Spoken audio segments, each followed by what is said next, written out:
تو انہوں نے بہانے بنائے، ٹھیک ہے، تو اللہ نے معاف کر دیا نا، ٹھیک ہے۔ پھر جو 3 صحابہ تھے یا 2 تھے، بوڑھے تھے عمر میں، انہوں نے کوئی بہانہ نہیں بنایا تھا،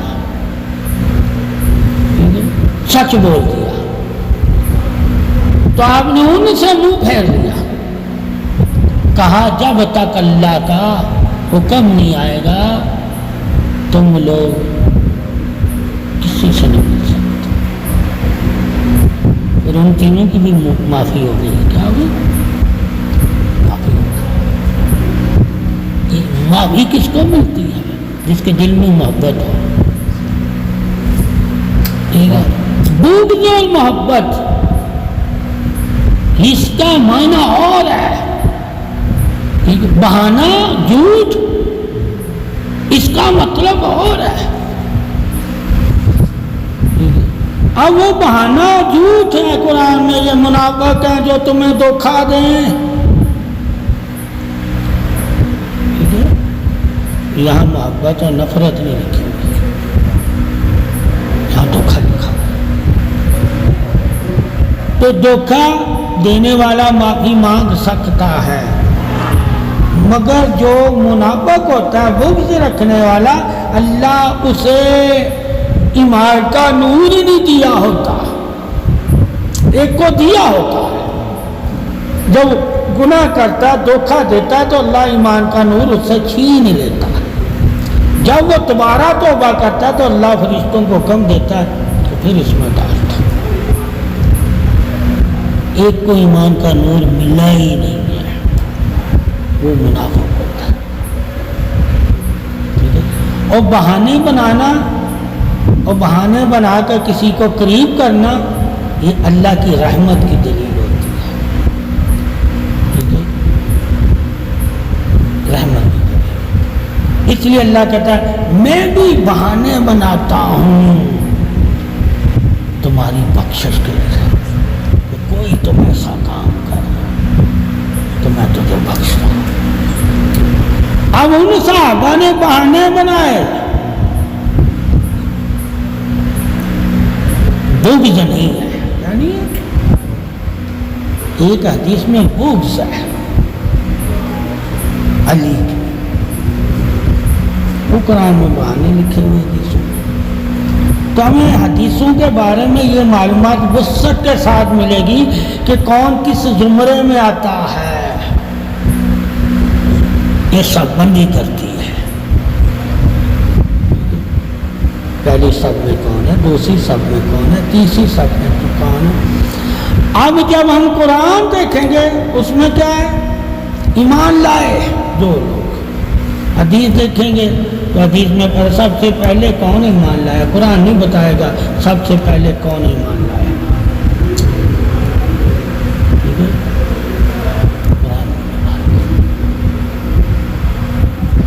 ایمان بانٹنے والا بتائے گا کہ مجھ سے کس کس نے ایمان کی دولت لی،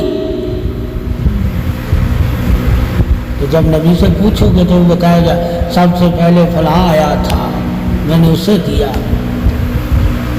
فلاں آیا تھا میں نے اسے دیا۔ اب نبی کے پاس بیچنے والا کون ہے، اللہ، اللہ بیچ رہا ہے، نبی دے رہا ہے ایمان کی دولت، تو وہ درجہ بندی بتا دیں گے، اس درجے بندی کے حساب سے ہم نے عزت کرنی ہوتی ہے، ورنہ سب برابر اللہ کے ہاں۔ تقوی اور پرہیزگار افضل ہے۔ علم والے کہاں گئے، صوفی کہاں گئے، قاضی کہاں گئے، سپاہ سالار کہاں گئے، اللہ کی محبت میں جان مال اولاد دینے والے کہاں گئے، ٹھیک ہے، یہ درجے حدیثوں سے ملے گا۔ اب تقوی اور قرآن کہتا ہے پرہیزگار میرے قریب، ٹھیک ہے، اللہ کے نبی نے کیا کہا، کون قریب، جو مجھ سے اپنے ماں باپ سے، اپنی اولاد سے، اپنے عزیز و اقارب سے، اور جن جن سے محبت کرتے ہیں ان سے بڑھ کر محبت جو مجھ سے کرے گا وہ میرا ہے۔ اللہ نے تقوی اور پرہیزگار والے کو اپنا کہا، کیا کہا؟ کہ وہ میرے قریب ہے، افضل ہے۔ نبی نے محبت والے کو کہا وہ میرے قریب ہے۔ اب قرآن میں محبت عبادت ہے، اگر عبادت نہیں کرتا تو اللہ سے محبت کا دعویٰ تیرا جھوٹا ہے، اور نبی سے محبت دیدار ہے۔ اگر تو دیدار کا طالب نہیں، بے چین نہیں ہوتا نبی کو دیکھنے سے، تو نبی کی محبت کا دعوے دار جھوٹا ہے۔ اس لیے صحابہ اکرام نماز میں بھی فضیلت والے تھے اور دیدار میں بھی فضیلت والے تھے، دونوں کے لیے وہ بے چین ہو جاتے تھے۔ اللہ کی عبادت کے لیے وہ بے چین رہتے تھے اور نبی کے قرب اور دیدار کے لیے بے چین رہتے تھے۔ یہ جب ہم پڑھیں گے کہ بے چینی تو دونوں جگہ ہے، ایک کو دیکھنے کی بے چینی ہے اور ایک کے آگے جھکنے کی بے چینی ہے۔ اب جھکنے والا تجھے نہیں بتائے گا تیری نماز قبول ہوئی ہے یا نہیں، قیامت والے دن تجھے پتہ چلے گا۔ قیامت والے صحابہ نے نبی سے پوچھا کہ کس کی نماز قبول ہوتی ہے؟ وہ حدیثیں آئیں گی، قرآن نہیں بتا رہا۔ نبی سے پوچھا کون جنتی ہوں گے؟ قرآن نے کسی صحابہ پہ آیت اتری کہ عمر جنتی ہے، عثمان جنتی ہے۔ نبی نے فرمایا، نبی نے، وہ حدیث آ گئی، ٹھیک ہے، کیا آ گئی؟ حدیث آ گئی۔ کیا ثابت ہوا؟ کہ قرآن غیب کی خبریں تو دیتا ہے مگر نبی کو علم ہے کون جنتی ہے۔ جاؤ اس سے پوچھ لو، جس کو وہ جنتی کہے گا یقین کرنا اللہ نے اسے جنت دی ہے۔ تو اس وجہ سے حدیث لازم ہے اس انسان کے لیے جو رسالت کی عظمت سے واقف ہونا چاہتا ہے، اور قرآن اس کے لیے لازم ہے جو علم توحید، علم نفس، علم عبادت اس سے واقف ہونا چاہتا ہے۔